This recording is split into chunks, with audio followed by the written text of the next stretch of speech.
সর্বনাশের নেশায় কোন আকর্ষণের তরুণ প্রজন্ম নেশায় আসক্ত হচ্ছে? বলা হচ্ছে ক্রনিক্যাল ডিজিজ। অসুখে যদি হয় এবং দীর্ঘমেয়াদী অসুখে যদি হয়, তাহলে এই নেশা থেকে ফিরে আসার উপায় কি? উইল পাওয়ার, নাকি আসলে মেডিকেল কাউন্সেলিং, সাইকোলজিক্যাল কাউন্সেলিং, কোনটি? কেন এই তরুণ প্রজন্ম নিজেদেরকে ধ্বংস করছে স্বেচ্ছায়, জেনে বুঝে অথবা না জেনে? যে গল্প নিষিদ্ধ অনুষ্ঠানে আমি সামিয়া রহমান আছি এবং আমার সাথে যারা আছেন দর্শক পরিচয় করে দিব। এবং আপনারা জানেন যে গত পর্বে আমরা মাদকাসক্তি নিয়ে কথা বলেছি। আজকে এই পর্বে আমরা ধারাবাহিকভাবে আরও কিছু ছেলে মেয়েদের সাথে কথা বলবো এবং আমাদের সাথে আছেন হেলাল উদ্দিন আহমেদ, সাইকিয়াট্রিস্ট, এবং আছেন হচ্ছেন হাসিবুর রহমান, তিনি নিউ হোপের ডিরেক্টর। এবং আমাদের সাথে যারা আছেন আমি প্রত্যেকের নাম পরিচয়টা একটু শুনতে চাই। আমি আলম, একজন রিকভারি অ্যাডিক্ট। আমি শহীদুল করিম জুয়েল, পরিচালক, উত্তরা ফেয়ার লাইফ মাদকাসক্তি পুনর্বাসন কেন্দ্র। আমি মোহাম্মদ রাফিদুল ইসলাম আলিফ, একজন স্টুডেন্ট প্লাস একজন রিকভারিং অ্যাডিক্ট। আমি সাদি আহমেদ হায়া, একজন রিকভারিং অ্যাডিক্ট আর একটা স্টুডেন্ট। আমি অমন, একজন addict. Abdul Hamid Babu, recovering addict and পরিচালক, আসক্তি ব্যবস্থাপনা কেন্দ্র। আমি রাসেল, একজন রিকভারি অ্যাডিক্ট। আমি সাজ্জাদ, একজন রিকভারি অ্যাডিক্ট। আমার নাম হচ্ছে সাফওয়ান আহমেদ, আমি একজন অ্যাডিক্ট। আমার নাম মহসিন, আমি ফিউচার মাদকাসক্তি কেন্দ্রের পরিচালক। এবং আপনারা যারা মাদকাসক্তি কেন্দ্রের পরিচালকরা, আপনারা নিজেরা আসলে জীবনের তিক্ত অভিজ্ঞতা থেকেই বুঝতে পেরেছেন যে মাদকাসক্তিটা কি ভয়াবহ পর্যায়ে আপনাদের নিয়ে যায়, এবং যার কারণে উদ্বুদ্ধ হয়ে আপনারা নিজেরাই সেন্টার খুলেছেন। এই সেন্টারগুলো যে ট্রিটমেন্টগুলো দেয়, আসলে কতটা মেডিকেল থেরাপি দেয়, কতটা কাউন্সেলিং দেয়? কারণ সেন্টারগুলোর বিরুদ্ধে, অনেক সেন্টারের বিরুদ্ধে আবার অভিযোগ আছে যে তারা টর্চার করে, ফিজিক্যালি অ্যাবিউজ করে। কি বলবেন? আসলে এই কমপ্লেনগুলো ছিল, কিন্তু বর্তমানে মাদক নিয়ন্ত্রণ অধিদপ্তরের সহায়তায় এই ট্রিটমেন্ট পদ্ধতিগুলো অনেক আপগ্রেড হয়েছে। আমরা যখন চিকিৎসা নিয়েছি তখন আমরা অনেক কষ্ট করছি, কিন্তু আমরা এই বর্তমানে ট্রেনিংয়ের প্রেক্ষাপটে বর্তমানে যে ট্রিটমেন্ট সেন্টারগুলো চালাচ্ছি, এগুলা গুণগত মান অনেক চেঞ্জ। আগে একটা অ্যাডিক্টের বিহেভিয়ার প্রবলেমের কারণে ড্রাগ অ্যাডিক্ট হয়, এগুলো চেঞ্জের কারণে বিভিন্ন থেরাপি দিতে হইতো, অকুপেশনাল থেরাপি। কিন্তু এখন ট্রেনিংয়ে বলতেছে যে একজন অ্যাডিক্টরে, সে খারাপ না, পাগল না, অসুস্থ ব্যক্তি, তাকে ভালোবাসার মাধ্যমে যতটুক পারা যায় মোটিভেশন দিয়ে, কাউন্সেলিং অথবা অন্যান্য সাইকোলজিক্যাল থেরাপির মাধ্যমে। ড্রাগসটাকে আপনারা এখন অসুস্থতা হিসেবেই দেখছেন? 100%। সেটা হচ্ছে মাদকদ্রব্য নিয়ন্ত্রণ অধিদপ্তর একটা ট্রেনিং এর ব্যবস্থা করেছে, এটাকে বলা হচ্ছে একো ট্রেনিং। এখানে 14 জন মাস্টার ট্রেনার আছে এবং আরও কিছু ট্রেনার আছেন যারা হচ্ছে লাইসেন্স প্রাপ্ত যে সমস্ত রিহ্যাব সেন্টারগুলো আছে তাদেরকে, যে হোলিস্টিক কলম্বো প্ল্যান নামে একটা অর্গানাইজেশন আছে, তারা একটা প্রোটোকল দিয়েছে ট্রিটমেন্টের, যেটা হচ্ছে খুব ভালো আর কি, একটা হোলিস্টিক অ্যাপ্রোচ। সেই ট্রেনিংটাই যে সমস্ত লাইসেন্সকৃত ট্রিটমেন্ট সেন্টারগুলো আছে, সেই সমস্ত ট্রিটমেন্ট সেন্টারগুলোতে তাদের প্রতিনিধিদের এই ট্রেনিংগুলো দিচ্ছে। আমি তো আপনার কাছে জানতে চাই যে আপনাদের কাছে কী ধরনের ছেলে মেয়েরা আসে? এখন তো মেয়েদের সংখ্যা অনেক বাড়ছে, কেন, কি কারণে তারা নেশায় আসক্ত হচ্ছে? শুধুমাত্র বন্ধুত্ব, কৌতূহল, অ্যাডভেঞ্চার? সাধারণত কৌতূহলবশত, কিউরিওসিটির কারণে maximum drugs addict, normal person addict হয়। যেহেতু আমি একটা নতুন ট্রিটমেন্ট সেন্টার করছি, অ্যাকচুয়ালি আমি কিন্তু গ্রুপ সার্ভিসে কাজ করি, বাংলাদেশ লেভেলে, ওয়ার্ল্ড ওয়াইডভাবে। আমাদের মেয়েদের কোনো শাখা নাই, তারপরে গ্রুপ লেভেলে কাজ করতে গিয়ে সেখানেও গ্রুপের মধ্যে দেখি যে অনেক জায়গা থেকে ভালো অবস্থানের মেয়েরা, কি বলবো, মিডিয়া জগতের অনেক মেয়ে আমাদের এখানে মিটিংয়ে আসে, রিকভারিং অ্যাডিক্ট। আচ্ছা, একটা বিষয় একটু জানতে চাই, যেমন ওনার সাথে কথা বলছিলাম তখন উনি বলছিলেন যে ইয়াবা বা যে কোনো ড্রাগসকে, বিশেষ করে ইয়াবাকে এমনভাবে বোঝানো হয় যে তরুণ প্রজন্মের জন্য এটা কার্যকর, মধ্যবয়স্কদের জন্য এটা এফেক্টিভ, বৃদ্ধদের জন্য এটা খুবই এফেক্টিভ। এখন আর বয়স নাই ড্রাগস নেওয়ার, তাই না? তাই কি বলবেন? আমি ওনার কাছে যদি যাই, মানে এটাতে কোনো ভেদাভেদ নাই বয়সের ব্যাপার। হচ্ছে বেশিরভাগই আপনার 16-17 বয়স থেকে শুরু এবং বৃদ্ধ বয়স পর্যন্ত। আমার এখানে একজন আছে প্রায় 45 বছর, উনি আসলে কৌতূহলের মাধ্যমে এই বয়সে, সে আসলে নেশা করেনি কখনো, কিন্তু সে হঠাৎ মানে কৌতূহলবশত ফ্যামিলির সাথে অ্যাডজাস্ট করার ব্যাপারগুলিতে সে মানে। আমি আপনার কাছে আবারও আসবো, কিন্তু আমি একটু নতুন যারা আমাদের সাথে যুক্ত হয়েছে তাদের কথাগুলো শুনতে চাই। কিভাবে আসলে এই নেশার জগতে পা বাড়ানো, কোন ধরনের নেশা? আমি আবার সেবন করতাম, পড়ালেখা করি নাই ছোটবেলার থেকে। স্কুলে ভর্তি হয়েছি, ঘুমের জন্য স্কুলে যেতে পারতাম না। 13-13.5 বছর থেকে গাঁজা খাওয়া। বন্ধুরা দিল গাঁজা প্রথমে? জি, গাঁজা খাতে খেতে একদিন মনে করেন হঠাৎ করে কয় নতুন একটা পিল বাড়িছে, চল বন্ধু খাইছি। সেটা খাইতে প্রথম তো খাইতে পারতাম না, এরা খায় দেখতাম বইয়া। 2-3 দিন যাইতে কয় লব খাইতেছি। 2-3 দিন যাওয়ার পরে আমিও খাওয়া শিখে ফেললাম। শিখে ফেললে মনে করেন বাসায় তো রাত জায়গা বাসায় আইতাম না, রাস্তায় রাস্তায় থাকতাম রাইতে। কোনো রকম টাকা পয়সার অভাব হয়নি এগুলো জোগাড় করতে? টাকা পয়সার অভাব হচ্ছে, প্রথম তো দিত বাসা থেকে টাকা দিয়ে দিত, চাওয়ার সাথে সাথে টাকা দিত। তারপরে টাকা আসতো কোত্থেকে? তারপরে টাকা চুরি করতাম, মনে করেন 7-8 জন মিল্লা পোলাবেন করে মাইরা টাকা পয়সা রাইকা দিতাম। কি দিয়ে মারতে? যেন আড্ডা দিতাম, এনে বইয়া লাঠি মুড়ি থাকতো, আটকে পোলাবেনতে মাইরা মোবাইল টোবাইল যা আছে সব ছুরি চাপাতি আসেনি কখনো? না, এটা আসে নাই। ওই লাঠি টাঠি দিয়ে মেরে টাকা পয়সা নেওয়া হতো। জি। তারপরে কবে রিহাবে গেলে? রিহাবে গেলাম 15 সালে, প্রথম ট্রিটমেন্টে গেছি 15 সালে। কেন গেলে? তখন কি নিজের কাছে খারাপ লাগছিল না কেউ ধরে বেঁধে নিয়ে গেছিল? না, ধরে বেঁধে নিয়ে জানে, আমাকে বলছে মেডিকেল দিয়ে দেবো বাসার থেকে। আমি গেলাম, আমি তো জানি না রিহাব সেন্টারে দিয়ে দেবো, তোরে চিকিৎসা করামো, চল মেডিকেল দিয়ে আসবো। আমি গেলাম, যে রিহাব সেন্টারে দিল, সেই দিক থেকে বাড়িও প্রথম ট্রিটমেন্টে ভালো করতে পারি নাই। তারপরে ভালো বাসায় আইলাম, রিহাব সেন্টারে আর যাই না, খাপ খাওয়াইতে পারি না, আবার যা ল্যাপস করলাম, আবার এরকম পিল খাওয়া শুরু করছি। এখন কতদিন ধরে রিহাবের ট্রিটমেন্ট নিচ্ছ? এখন 6 মাস ট্রিটমেন্ট নিছি, 1 মাস ফলোবে আসছি, 7 মাস ধরে আমি। বয়স কত তোমার? বয়স 17.5। 17.5। আর কিছু তো করনি, পড়াশোনা করনি, কোনো কাজও করতে পারোনি, না, জীবনটা পুরোটাই এই ড্রাগসের পেছনেই চলে যাচ্ছে। জি। এখন কতদিন নিচ্ছ না? 7 মাস। 7 মাস ধরে নিচ্ছ না, জি। এই প্রোগ্রামের আন্ডারে আছো। জি। তারপরে কি মনে হয় যে কিছু কাজ করবে, জীবনে কিছু করবে? জীবনে করার তো ইচ্ছা আছে। আচ্ছা, আমি একটু ওর গল্পটাও শুনতে চাই। ও কি তোমার মামা? না, তোমার মামাকে? আচ্ছা আচ্ছা। জি। তোমার বাবাও নেশায় আসক্ত, তুমি কি বাবার কাছ থেকে শিখেছিলে? Actually when I was in class 6, আমি একটা ফ্রেন্ডের কাছে কিছু টাকা পেতাম। তো ওর কাছে আমি যে সময় টাকা চাই, তো আমাকে বলছিলাম টাকা দিতে পারবে না। তো কি দিতে পারবে? আমাকে সিগারেট দিতে পারবে, কারণ ওর বাবার ব্রিটিশ আমেরিকান টোবাকোর জব করে এখানে, তো ওর বাবার কাছে অনেক থাকে, তো ওইখান থেকে আমাকে দিতে পারবে। তো ওইখান থেকে আমাকে দেয়। আমি তখন এর আগে কখনো সিগারেট খাই নাই, তখন ক্লাস 6-এর ফার্স্টে ক্যাডেট কোচিং করতাম। তো ওই সময় আমাকে দেয়, সিগারেটটা দেয়, আমি নেই। নেওয়ার পর আমার কাছে তখন জানতাম না, পরে ও আমাকে শিখায় যেভাবে খেতে হয়। তো খাই, যাওয়ার পর আমার একটু মাথা ঝিনঝিন করে বা একটু অন্যরকম লাগে। তো এখান থেকে আমার একটু শুরু পর 7-এ যাওয়ার পর আমি চেইন স্মোকার হয়ে যাই। তো যে সময় চেইন স্মোকার হয়ে যাই, তখন আমার একটু কিউরিওসিটি ছিল যে খারাপ দিকের উপরে, কারণ যেসব জিনিস গার্জিয়ানরা মানা করতো, নিষিদ্ধ বিষয়ের প্রতি আকর্ষণ ছিল। তো দেখতাম যে আমার কয়েকটা ক্লাস ফ্রেন্ড, ওরা আমাদের উপরের লেভেলের, আমাদের সিনিয়ররা ওদেরকে সিনিয়র দিতেছে আমাদের ক্লাসমেটকে, কারণ ওরা ড্রাগস নেয় বা একটু অন্যরকম ছিল ওরা, মানে হ্যাঁ এরকমই টাইপের, তো মারামারি করতো আর অনেক কিছু করতো ওরা। ছিল ওদের। ওদের সাথে আমি ফ্রেন্ডশিপ করার পরে আস্তে আস্তে ওদের কাছ থেকে আমি নেই, ড্রাগস নেওয়া শুরু করি, ওদের স্টাইল কীভাবে ড্রাগস নেয় এগুলো দেখি, শিখি। তো তখন আমি সোশ্যাল অ্যাডিক্ট ছিলাম, খুব ওকেশনালি নিতাম। তো আস্তে আস্তে যে সময় ক্লাস 8-এর জিএসসি এক্সামটা দেই, না তখন কেউ বুঝতে পারেনি। আর বাবা তো নিজেই নিত, সেটা কি তোমরা জানতে? হ্যাঁ, এটা জানতাম, কিন্তু আমার সামনে কখনো খায় নাই, বা এটা দেখতাম যে বাইরে থেকে খেয়ে আসতো। বাবা কি অ্যালকোহল অ্যাডিক্টেড নাকি? তখন অ্যালকোহলিক ছিল, কিন্তু পরে অ্যামফেটামিন হয়েছে, আবার আসক্ত। তো অ্যামফেটামিন অ্যাডিক্ট হওয়ার পরে তখন বাসায় খেতো, কিন্তু এর আগে যে সময় অ্যালকোহল খেতো ওই সময় বাইরে খেয়ে আসতো, কিন্তু ভিতরে এসে মাতলামি করতো।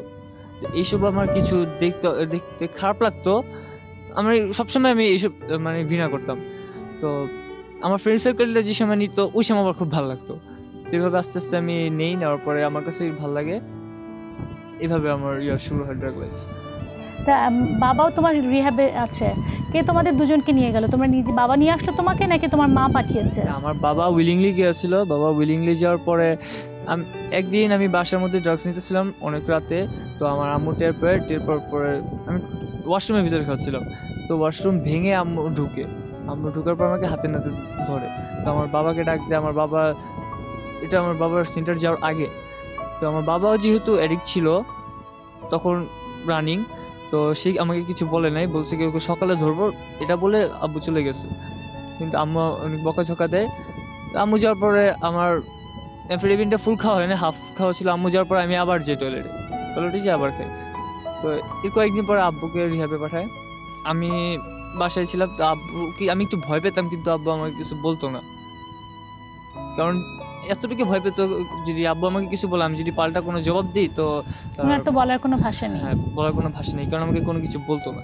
তো আব্বু যাওয়ার পর আমি একটু লাইসেন্স পাই একটু বেশি, যে আমার বাবা তো নাই, তো এখন আমার যা ইচ্ছা এখন আমি তাই করবো। তার মধ্যে ফ্যামিলির মধ্যে সবচেয়ে বড় ছেলে আমি, আমার 2টা ভাইও আছে আমার চেয়ে অনেক ছোট, তো মানে ফ্রেন্ডশিপ রিলেশন না, প্যারেন্টাল রিলেশনশিপ ছোট ভাইয়ের সাথে। তো সবাই আমাকে ভয় পায়, আমার ফ্যামিলির সবাই আমাকে একটু অন্যরকম চোখে দেখে, সব এক জায়গায় থাকলে আমি আলাদা জায়গা, তো সবাই আমাকে একটু আদর করে বেশি।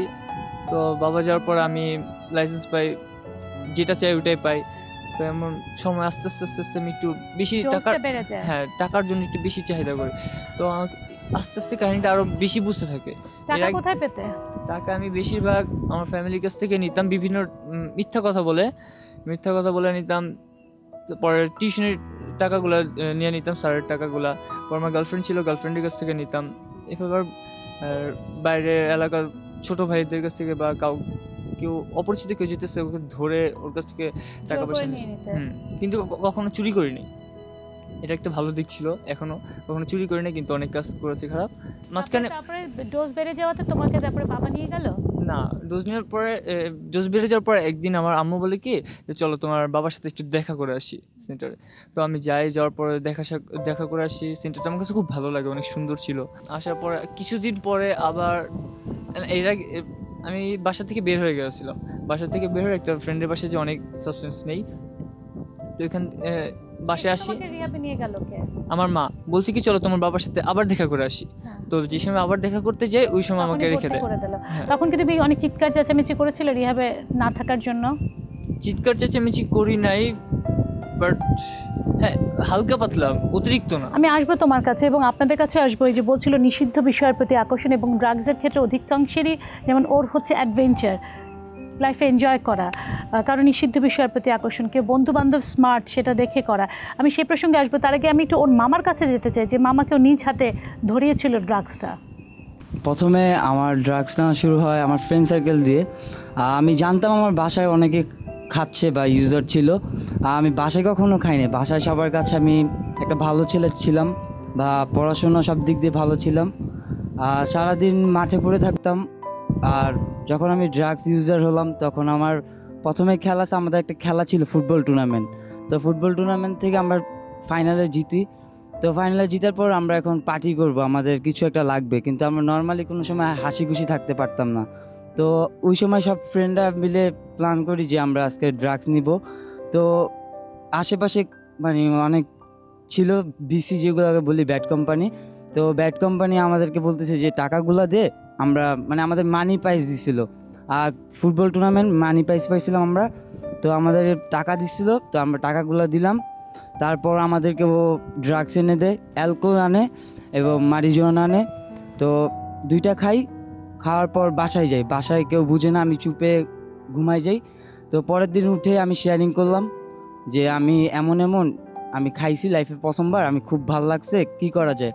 তো আমাকে বলতেছে যে যখন খাইছোস, হ্যাঁ বলতেছে যখন খাইছোস তখন আরও খা, ভালো লাগবে। তো আমি প্ল্যান করলাম আমি সোশ্যাল অ্যাডি খাবো, প্রতি বৃহস্পতিবারে খাবো। তো বৃহস্পতিবারে প্রতি এরকম রুলস মেনে চলতেছি যে আমি বৃহস্পতিবারে খাবো। তো বৃহস্পতিবারে খেতে খেতে খেতে প্রত্যেক দিনই আমি বৃহস্পতিবার মানাই ফেলছিলাম যে আমার আজকেই পার্টি দে। তো প্রতিদিন যে চিন্তা করতাম যে আজকে বৃহস্পতিবার খাবো, আগামী বৃহস্পতিবারে খাবো না। শুক্রবার গেল, শনিবার গেল। একটা সময় একজন আমাকে বলতেছে, আমার একটা ফ্রেন্ড, যে তুই জীবন আর ছাড়তে পারবি না। তো আমি মানে কথাটা আমার খুব খারাপ লাগছে যে আমি কেন ছাড়তে পারবো না। তো আমি বলতেছি হ্যাঁ আমি ছাড়তে পারবো। তো একদিন আমি সকালবেলা ঘুম থেকে উঠছি, উঠে বলতেছি মনকে যে আমি খাবো না, নিজেকে নিজে বলতেছি। কিন্তু একটা সময় দেখতেছি আমি বাসা থেকে বের হয়ে আমি বলতেছি আমি খাবো না, কিন্তু আমি বের হয়ে গেছি, বের হয়ে স্পটের সামনে আমি দাঁড়ায় আছি, আমি নিয়ে আবার বানাই দিছি। তখন আবার চিন্তা হয়েছে আমি তো চ্যালেঞ্জ করছি যে আমি খাবো না। তো তখন অনেক চেষ্টা করছি যে আমি ভালো হওয়ার, কিন্তু আমি আসলে ভালো হতে পারিনি। তো লাইফ কি ছিল, বা আমার একটা লাইফ ছিল, আমার পড়ালেখা, আমার কিছু ছিল না। আমার শুধু আমার টেনশন ছিল যে আমি ঘুমাবো, ঘুমে থেকে উঠে টাকা নিব, টাকা নিয়ে তারপর বাইরে যাব, বাইরে যেয়ে আবার খাবো, আবার আসবো, আবার বাসায়ও খাবো, ঘুমানোর আগেও খাবো। আমি পারতাম না যে ঘুমাতেও খেতাম। একটা সময় এমন অবস্থা হয়ে গেছিলো। একটা সময় ওইটা নিতে নিতে নিতে নিতে আমার আর ওইটা ভালো লাগতেছে না। পরবর্তী আমি ইয়াবা নিই। তো ইয়াবা যখন নেই তখন খুব ভালো লাগে প্রথম দিন, যে আসলেই এটা অনেক ভালো। তো একটা সময় যে মানুষ প্রথম যতটুকু নেয় তার থেকে আরও বেশি নিতে যায়, যে আরও মজা বেশি করব। তো ওইটাও নিলাম, তারপরে আরও বেশি। একটা সময় আমি বাসায় ধরা খেয়ে যাই, আমার বাসায় সবাই জানে আমি ড্রাগস নিই। শেষে কটা খাওয়া হতো শেষে প্রতিদিন? আমি ইয়াবার অ্যাডিক্ট ছিলাম না, কিন্তু প্রতিদিন 6-7টা এরকম খাওয়া পড়তো। ফ্রেন্ড সার্কেলের কাছে যেতাম, ফ্রেন্ড সার্কেল আমি কখনো মানে মানুষের থেকে কিছু নেই নাই, কিন্তু আমি করাতাম যে তোরা এটা কর, আমি প্ল্যান দিতাম এই জায়গায় যা, এই জায়গায় যা। হ্যাঁ, ওইখানে যা। আমার ছোট ভাই ছিল, ছোট ভাইদের আমি খাওয়া শিখাইছি যে আমার উপকার হবে, ওরা আমার কাজ করাবে। একটা গ্যাং বানাইছিলাম, আমার ছোটবেলা থেকে অনেক স্বপ্ন ছিল আমি গ্যাংস্টার হব। এই মাদক নেওয়া অবস্থায় একটা গ্যাং বানায় ওদেরকে বলি এই জায়গায় যাবি, কয়েকজন এই জায়গায় 4-5 দিয়ে ঘিরা ধরবি। তো ঠিকই সব মিশন নিয়ে করা হতো। হ্যাঁ, অনেক সময় করেছে, কখনো 2-3 দিন করেছে। আর পুলিশের হাতেও ধরা খেয়েছে ওরা। তোমার নাম গেছে পুলিশের খাতায়? একবার আমাকে অনেকবার ধরছে, কিন্তু একবার নাম গিয়েছিল, কিন্তু বেশিরভাগই আমি ছুটে চলে আসছি। তো আসলে প্রতিটা মানুষের বা আমার সুস্থ হওয়া প্রয়োজন। হয়তো বা সৃষ্টিকর্তা আমাকে আজকে পর্যন্ত সুস্থ রেখেছে, ওনার ইচ্ছা। ঘুমের থেকে উঠে এখন প্রতিদিনই বলি যে সৃষ্টিকর্তা আমাকে আমার ইচ্ছায় চালিও না, তোমার ইচ্ছায় চালিও। ইনশাল্লাহ বাকি জীবন ভালো থাকবো। আসলে আমি আসবো, ও বলছে সৃষ্টিকর্তা যেন ওকে ওর নিজের ইচ্ছায় না চালে, তার ইচ্ছায় চালে। তার মানে নিজের উপর ওদের কোনো কন্ট্রোল নাই, যার জন্য আল্লাহর উপর ওরা ছেড়ে দিতে চায় যে কেউ যেন ওদেরকে ড্রাগস থেকে মুক্ত রাখে। কিন্তু প্রত্যেকেরই ভালো হওয়ার ইচ্ছে। এবং আমি এই প্রসঙ্গে আপনাদের কাছে আসবো, আমি এটা বিরতি নিতে হবে। এই যে বললাম নিষিদ্ধের প্রতি আকর্ষণ, নিজের উপর কন্ট্রোল না থাকা, এবং এখান থেকে আসলে কিভাবে বের হয়ে আসা। এবং আমরা যারা সমাজে বাকিরা থাকি তারা ওদেরকে ঘৃণার চোখে দেখি অনেক সময়, কিন্তু ওরা তো কোনো বোধের মধ্যে তখন থাকে না। এই যে ফিরে আসার পরে ওদের সাথে আমাদের যে বিহেভিয়ার, সেই বিষয়টা নিয়ে আমি একটু কথা বলবো, কিন্তু একটা বিরতি নিচ্ছি আমি যে গল্প নিষিদ্ধ অনুষ্ঠানে।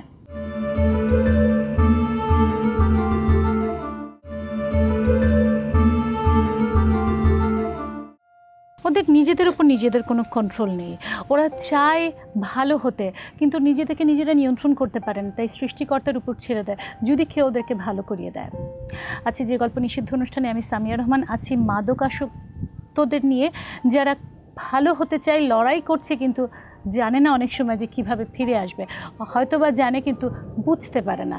এই যে বলছিলাম যে আমরা সবাই ড্রাগস নিয়ে জানি যে ড্রাগস ক্ষতি করে, খারাপ করে।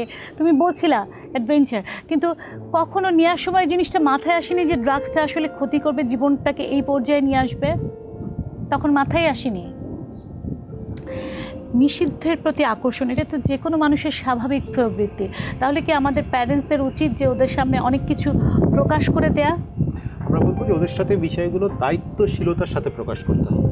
আমরা এমনভাবে প্রকাশ করব যাতে তারা আবার উল্টো সেটার উপর যেন বেশি আকর্ষণ অনুভব না করে। সুতরাং আমাদের প্রকাশ ভঙ্গিটাও হতে হবে দায়িত্বশীল এবং সন্তানের বোধের জায়গাটা বুঝে যে তারা কতটুকু বুঝতে পারছে, তারা কতটুকু নিতে পারবে। এবং এটা পরিবার থেকে পরিবারের মধ্যে কিন্তু ভিন্নতা রয়েছে। এবং একটি কথা যেটা ওরা বললো যে আমরা মজা লাগে দেখে খাই বা ভালো লাগে দেখে খাই, প্রথমে কিন্তু এই অ্যাডভেঞ্চার, কৌতূহল, ভালো লাগা থেকে খায়, পরবর্তীতে কিন্তু তারা ছাড়তে চাইলেও তারা ছাড়তে পারে না। সৃষ্টিকর্তা যেন তাদেরকে মানে নেশা তাদের উপর একটা প্রভাব বিস্তার করে। আরেকটি বিষয় যে সমাজের কথা আমরা বলেছি, আমাদেরকে কি মনে করে, আমরা বলবো যে প্রথম কথা হচ্ছে মাদকাসক্তি কোনো অপরাধ নয়। এটি কোনো অপরাধ নয়, সেটি একটি রোগ।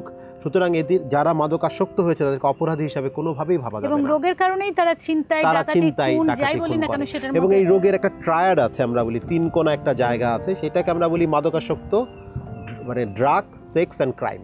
এই 3টা তাদের মধ্যে ঘুরে ফিরে চলে আসতে পারে। মানে মাদকাসক্তি থেকে তারা কোনো একটি অপরাধের সাথে জড়িয়ে পড়তে পারে এবং সেই সাথে সেক্সুয়াল হ্যাবিটসগুলো তাদের পরিবর্তন হতে পারে। তাহলে আমি একটু জানতে চাই তোমাদের কাছে, সেক্সুয়াল অ্যাবিউজমেন্টের কথা বলছে, 3টি বিষয় একটার সাথে আরেকটা রিলেটেড। কে এটার সাথে জড়িত হয়েছে বা অ্যাবিউজমেন্টের শিকার হয়েছে, কে আছো? বলতে না চাইলে কোনো সমস্যা নেই। আর ক্রাইমের সাথে তো বলেছে যে বাসা থেকে ছোটোখাটো চুরি থেকে শুরু করে রাস্তায় ছিনতাই পর্যন্ত হয়েছে, যার বাসায় টাকার সাপোর্ট ছিল তাকে হয়তো হতে হয়নি সেরকম। আমি আপনার কথাটা একটু শুনতে চাই। ধন্যবাদ। দেখা যায় আমি যখন 8ম শ্রেণীতে পড়তাম তখন এলাকার বন্ধু বান্ধবদের সাথে চলতাম। তো কৌতূহলভাবে তাদের সাথে, তারা গাঁজা খাইতো, প্রথম আমি গাঁজা খাই তাদের সাথে। এইভাবে করে গাঁজা খেতে তারপর তাদের সাথে আমি ট্যাবলেটও খাই। ট্যাবলেট নেশা করার পর এক বড় ভাইয়ের সাথে পরিচয় হয় ওই এলাকার। তো বড় ভাই প্রায় ঝাক্কি খাইতো, ট্যাবলেটে জুস দুধ মিলে প্রায় খাইতো। তো অনুষ্ঠান হইলেও হ্যাঁ খায়া গেত এগুলা। তা আমগো সবসময় লগে রাখতো। হ্যাঁ দেখা যায় একটা ব্যবসা ছিল, এলাকা জেনারেটরের ব্যবসা, লোকজন লাগতো, তা আমরা এর লগেই থাকতাম সবসময়। তো এক পর্যায়ে সে বাবাও খায়, বাবা খাওয়ার পর আমাদের খাওয়াইতো। তো খাওয়ার ইয়াবা খাওয়ার পর তো প্রায় রোজ হ্যাঁ খায়। তা আমাদের সাথে নিত, তার কাঁচা টাকা ছিল রোজ, তা আমাদের কোনো টাকা লাগতো না। এভাবে করতে করতে তার সাথে প্রায় 2 বছর কাটে। খাওয়ার পর এই 2 বছর কোনো পয়সা দিতে হয়নি ড্রাগসে? না, ড্রাগসে কোনো পয়সা লাগে না। আমি অল্পতে দেখা যায় ড্রাগসের ভিতরে অনেক গভীরতায় গেছিলাম। বড় বড় লোকের সাথে পরিচয় হয়ে গেছিল, যে ক্ষেত্রে আমার কোনো টাকা পয়সা লাগেনি, কিন্তু নেশার ভিতরে আমি খুব আসক্ত হয়ে গেছিলাম। কিন্তু বড় বড় লোকরা যখন খাওয়াতো বিনিময়ে কিছু করতে বলতো না? বিনিময়ে তারা কিছু বলতে, দেখা যায় আমি যে বড় ভাই ছিল আমার, তার বাসায় আমি থাকতাম, তারা বিক্রি করতো, তার লোকজন ছিল, দেখা যায় আমি তার বাসায় বসে থাকতাম।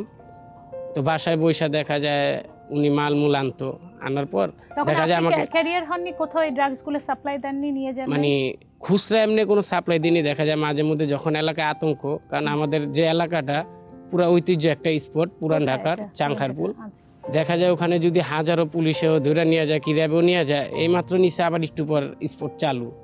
তো দেখা যায় পুলিশকে ঘুষ দিয়ে না, দেখা যায় ওখানে চিপায় চাপায় সবাই ব্যবসা করে। পুলিশ চলে যাওয়া মাত্র সব বের হয়ে যায়। হ্যাঁ, পুলিশ চলে গেছে, আজকে 5 জনকে নিয়ে গেছে, দেখা যায় এরকম প্রতিদিনই 2 জন 3 জন করে ধরে নিয়ে যায়। তো ওই বড় ভাইয়ের বাসায় থাকাকালে উনি মালমূল আনতো। আপনি কি করতেন? আমার শুধু যে উনি ফোন করে দিত যে অমুকে আসতেছে, অমুককে এগুলো দিয়ে দাও। আর এলাকায় দেখা যায় বেশি আতঙ্ক থাকলে আমি মাঝে মধ্যে পল্টন বড় বড় টাওয়ারে যায়, দেখা যায় বড় বড় লেনদেন করতো, তখন আমাকে একটু বিশ্বাসের উপরে রাখতো। এই জন্য দেখা যায় সব কিছু আমার হ্যান্ডেলিং করতে হতো। কিরকম লেনদেন হতো, কিরকম লাভ হতো? মনে করেন লাভ তো প্রচুর হতো। দেখা যায় খায়ও শেষ করলে লাভও রয়ে গেছে, আসল যেটা সেটাও রয়ে গেছে। দেখা যায় আমি প্রতিদিন হিসাব ছাড়া খাইতাম, আর উনি তো আমার থেকে বেশি খাইতো। দেখা যায় ওনারও টাকা লাগতো না, আমারও লাগতো না। এবং ওনার যে সংসার, উনি 2টা বিয়ে করছে, ওনার সংসারও উনি চালাইতেছে। এর ভিতরে উনি যে আরেকটা বিয়ে করছে, ওনার ওইটা মনে করেন আরেক স্পট, পুরান ঢাকায় নাম করা উনি। তো ওনার সাথে আমার 3-4 নামটা কি বলতে আপত্তি আছে? কার? বড় ভাইয়ের? বড় ভাইয়ের নামটা বলতে আপত্তি আছে? এমনি আপত্তি নাই, তারপর না বললে ভালো হয়। আচ্ছা। পরে ওনার সাথে থাকাকালে মানে এমনই আমার অসহায় ক্ষমতা গেছিল, আমি বাড়ি ঘর কি চিনতাম না। দেখা যায় মাসে একবার কি 7 দিন 8 দিন পর বাসায়, ওই সারাদিন ওনার বাসাতেই।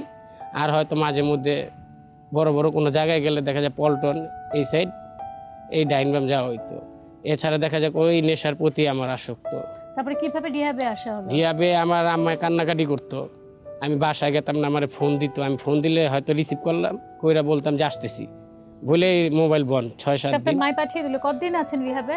প্রায় 1 বছরের মতন আছি। 1 বছরের মধ্যে নিয়েছেন? না, 1 বছরের মতো। বড় ভাইয়ের সাথে আর যোগাযোগ হয়েছে? না, ওনার সাথে আর যোগাযোগ হয়নি। তো ওনার খবর পাইছি যে ওনাকে অ্যারেস্ট করছে, অ্যারেস্ট করে নিয়ে গেছে। তার মানে এখন আর ওই গ্রুপটার সাথে, ওই গ্যাংটার সাথে আর আপনি নাই? না, আমার লিপ্ত নাই। আপনারা যারা এখানে আছেন তারা, ও যেমন জানতো, আপনি যেমন জানতেন, আরও কেউ কেউ আছে, কারা কারা ডিলারদের সাথে যোগাযোগ হয়েছে?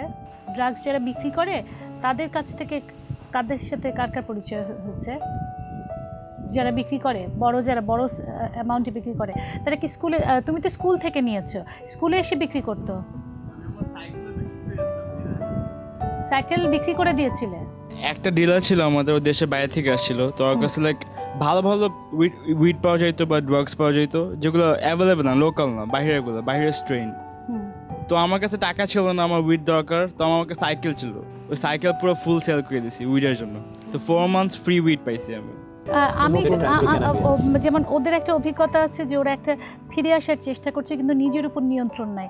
এই রিহ্যাবিলিটেশন সেন্টারগুলো থেকে আসলে ওদের মধ্যে উইল পাওয়ারটা তৈরি করে দেওয়ার চেষ্টা করা হয়, নাকি শরীরে যে ড্রাগসটা গেছে সেটা থেকে নেশামুক্ত করার চেষ্টা করা হয়? বেসিক্যালি সেটা হচ্ছে রিহ্যাব সেন্টারে সেটা হচ্ছে প্রথমত যে কাজটা করা হয় সেটা হচ্ছে 1 নম্বর কথা হচ্ছে যে মোটিভেশন প্রত্যেকটা লেভেলে লাগবে, এটা হচ্ছে 1 নম্বর কথা।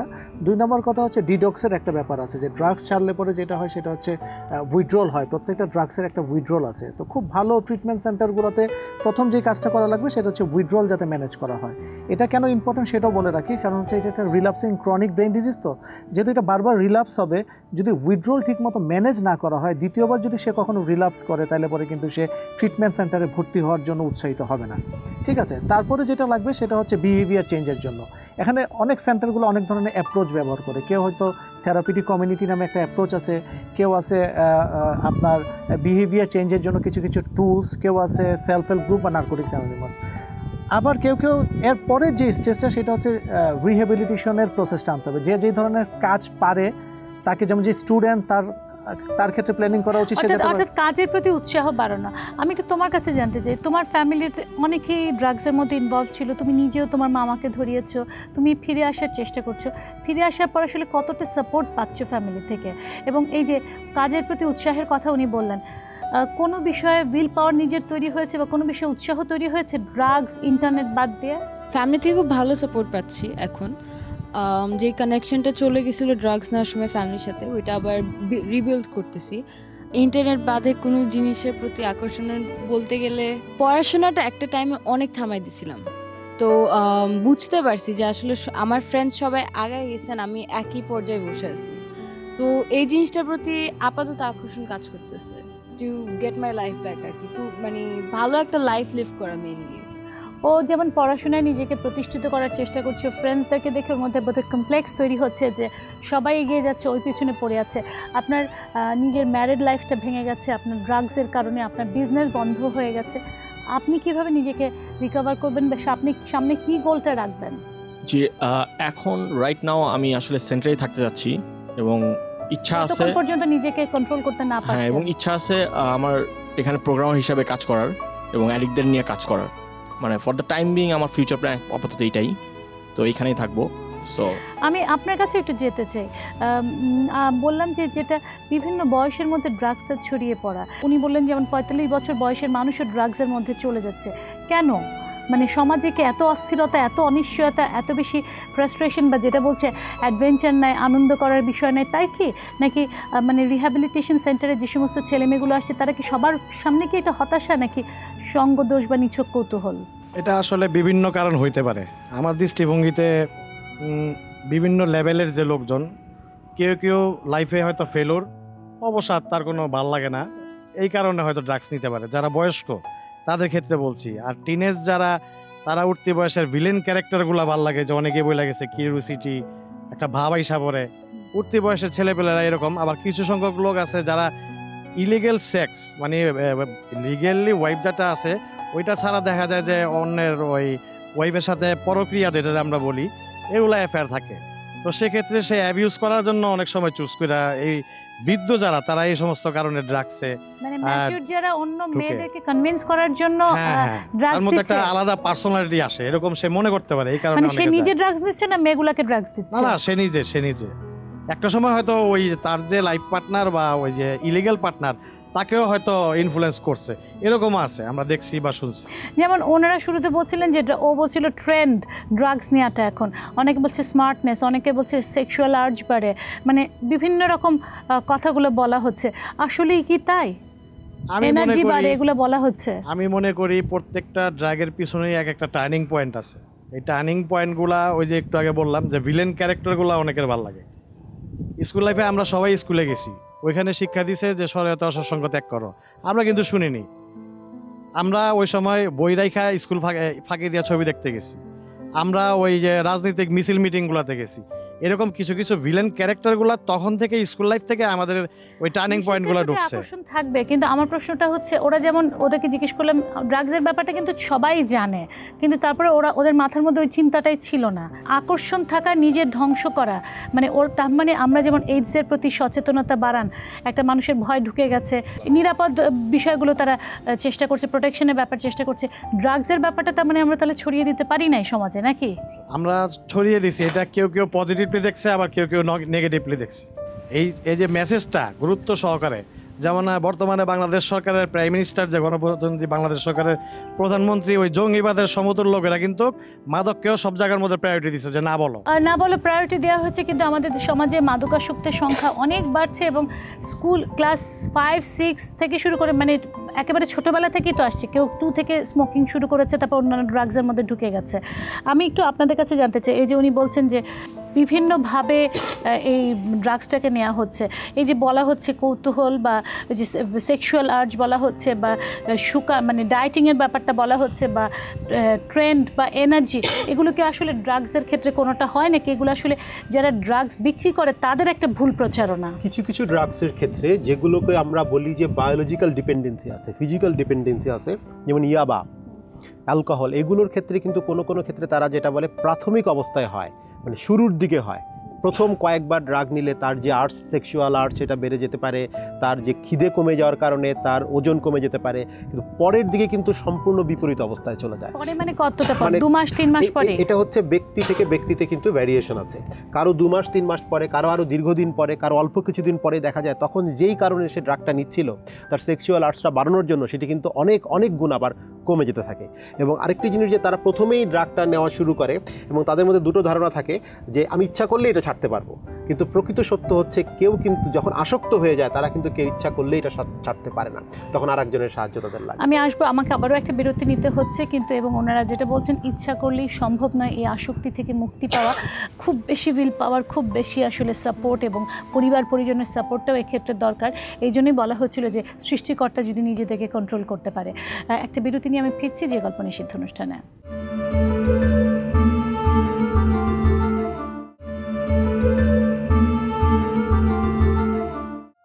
দর্শক দেখছেন যে গল্প নিষিদ্ধ অনুষ্ঠান আছে কিছু মাদকাসক্ত ছেলে মেয়েকে নিয়ে যারা আসলে চেষ্টা করছে, লড়াই করছে, কিন্তু এই লড়াইয়ের পথে আছে অনেক রকম চড়াই উতরাই।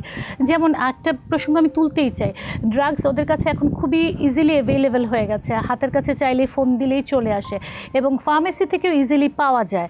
আমি যতদূর জানি প্রেসক্রিপশন ছাড়া আমাদের ওষুধ কেনা নিষিদ্ধ, কিন্তু তারপরে ইজিলি চাইলে ঘুমের ওষুধ থেকে সব কিছুই পাওয়া যায়। হ্যাঁ, প্রথমে ডাক্তারের প্রেসক্রিপশন দেখাতে হবে, তারপর ওষুধটা দিলে তাহলে ভালো হয়। কিন্তু অনেকে যে দেখতেছি আমার সামনেও, বা আমিও এমন অনেকবার করেছি যে আমি যে বলেছি ডাক্তার, যে ফার্মেসির দোকানদার, উনি আমাকে কোনো প্রেসক্রিপশন ছাড়া উনি শুধু টাকা বাড়াই দিচ্ছি বলে আমাকে ওষুধটা দিয়ে দিয়েছে। আচ্ছা, আমি একটা জিনিস একটু জানতে চাই তোমাদের সবার কাছে, যখন ওই সময় বাবা মাকে মিথ্যে কথা বলা, ভাঙচুর করা, তাদের সাথে খারাপ ব্যবহার করা, রাস্তায় চুরি ডাকাতি ছিনতাই করা, হেন কোনো কাজ নাই মানে করনি তোমরা বা করেননি, এখন তো একটা রিহ্যাবিলিটেশন সেন্টারে আছে, নিজের উপর কন্ট্রোল তৈরি করার চেষ্টা করছেন, নিয়ন্ত্রণ তৈরি করার চেষ্টা করছেন, এখনও হয়নি, এখনও রোদ হলে, বৃষ্টি হলে, মন খারাপ হলে, আনন্দ হলে নিতে ইচ্ছে করে, কিন্তু তারপরেও কি কখনো মনে হয় যে ওই সময় অবুঝ হয়ে বা বোধশূন্য হয়ে যে ধরনের অপরাধগুলো করেছেন সেগুলোর জন্য কখনো কোনো রকম কষ্ট হয়?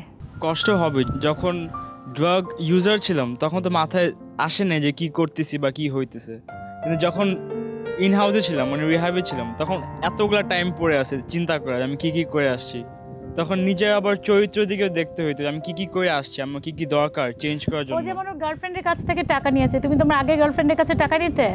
হ্যাঁ, ডলার নিয়েছি অনেকবার। ডলার নিয়েছে অনেকবার মিথ্যে বলেই?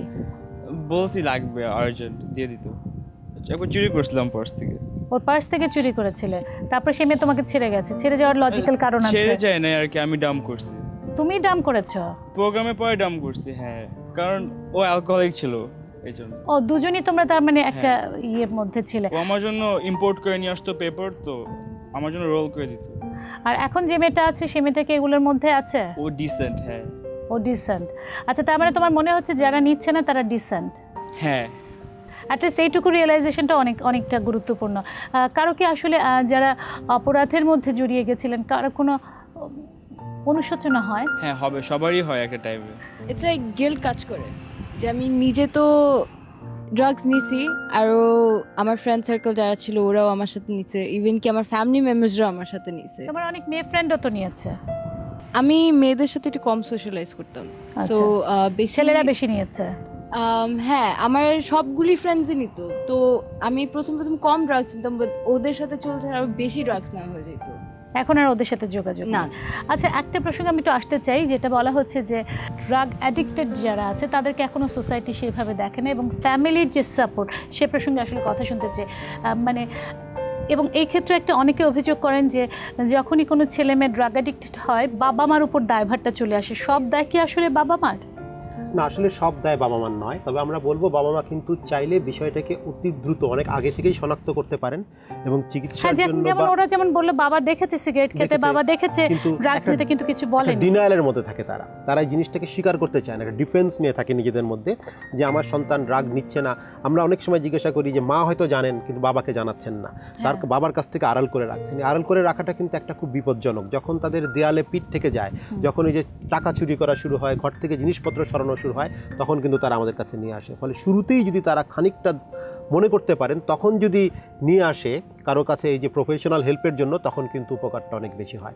আরেকটি জায়গায় বাবা মারা যেটি করেন, তারা মনে করেন রিহাব সেন্টারে দিয়ে দিলাম, ওখান থেকে ফেরত আসবে মানে সে সম্পূর্ণ সুস্থ হয়ে গেছে। ব্যাপারটা কিন্তু তা নয়।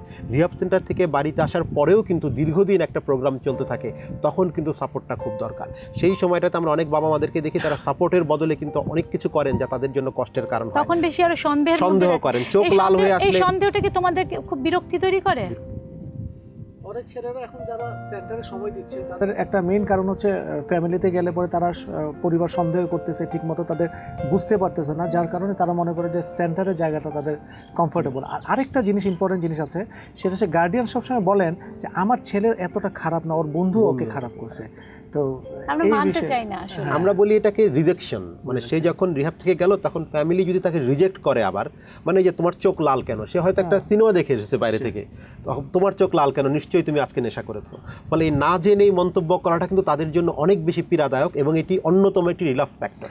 ফলে পরিবার চাইলে কিন্তু রিলাক্স ফ্যাক্টরটাকে অনেকখানি কমাইতে পারে। যদি আমাদের খেলাধুলার মাঠ থাকতো, ওরা খেলাধুলার মধ্যে অনেক বেশি ইনভলভ থাকতো, তাহলে হয়তো শুধুমাত্র ইন্টারনেট বা শুধুমাত্র এই জাতীয় বন্ধু বান্ধবদের সঙ্গে থাকতো না। কিন্তু ও কিন্তু খেলাধুলা করেও ড্রাগসের মধ্যে ঢুকে পড়েছে। তাই বলা যায় না যে খেলাধুলা আসলে সব কিছু থেকে ওদেরকে মুক্ত করবে। যেমন আমাদের ক্রিকেটার হাসিবুল হাসান শান্ত, উনি এসেছিলেন আমাদের অনুষ্ঠানে, উনি খেলাধুলার মধ্য থেকেও কিন্তু চলে গেছিলেন, পরে যখন নিজে রিয়েলাইজ করলেন তখন উনি ব্যাক করলেন এবং ফিরে আসতে পেরেছেন। সন্দেহের ব্যাপারে আমার একটা কথা আছে, আমি সবসময় গার্ডিয়ানকে বলি যে সন্দেহ না সচেতন থাকুন। দুইটা দুই রকম। একটা বলি না যে আপনি রাগ করবেন না কিন্তু দৃঢ় থাকুন, দুইটা দুই রকম। যে রাগ করব সব ব্যাপারে তা না, কিন্তু আমাকে দৃঢ় থাকতে হবে। ঠিক একই রকম সন্দেহ না সচেতন থাকতে হবে। তার সাথে আমরা কথা বলতে পারি যে তোমার এই বিষয়গুলো আমার কেন মনে হয়েছে, এটার একটা সে যদি জাস্টিফিকেশন দিতে পারে, সে যদি বলতে পারে, ঠিক আছে এই বিষয়টা। তোমরা যেমন এখন চেষ্টা করছো নিজের উপর নিয়ন্ত্রণ প্রতিষ্ঠা করার, সেই নিয়ন্ত্রণ তোমাকে ড্রাগসের মধ্যে নেবে না, কিন্তু তোমাদের কারণে তোমাদের আরও অনেক বন্ধুবান্ধব এটার মধ্যে জড়িয়ে পড়েছে। তোমরা চেষ্টা করছো সেই সঙ্গ থেকেও দূরে থাকার, কিন্তু ভবিষ্যতে মানে নিজের প্রতিজ্ঞাবোধ, নিজের মনুষ্যত্ব, নিজের অনেক কিছুই তো নষ্ট হয়ে গেছে। পারবে কি তোমাদের কি মনে হয় ফিরে আসতে পারবে? অনেক অনেক শুভকামনা, কারণ তোমরা আমাদের তরুণ প্রজন্ম, আমরা চাই তোমরা আমাদের দেশের ভবিষ্যৎ, তোমরা ভালোভাবে বাঁচো। এই স্বল্প কটা দিনের জীবন, এই জীবনটাকে নষ্ট করে বাসার মধ্যে ড্রাগস নিয়ে ঘুম থেকে ওঠা, ঘুম থেকে ড্রাগস সংগ্রহ করে আবার সেই ঘুমের মধ্যে পড়ে যাওয়ার মধ্যে কোনো জীবন নেই। জীবনে অনেক কিছু করার আছে, অনেক কিছু দেখার আছে। অ্যাডভেঞ্চার দিয়ে ড্রাগস নয়, অ্যাডভেঞ্চারের জন্য আরও অনেক কিছু করার আছে। সবার জন্য শুভকামনা রইল এবং আজকের মধ্যে শেষ করছি যে গল্প নিষিদ্ধ। সবাইকে অনেক অনেক ধন্যবাদ।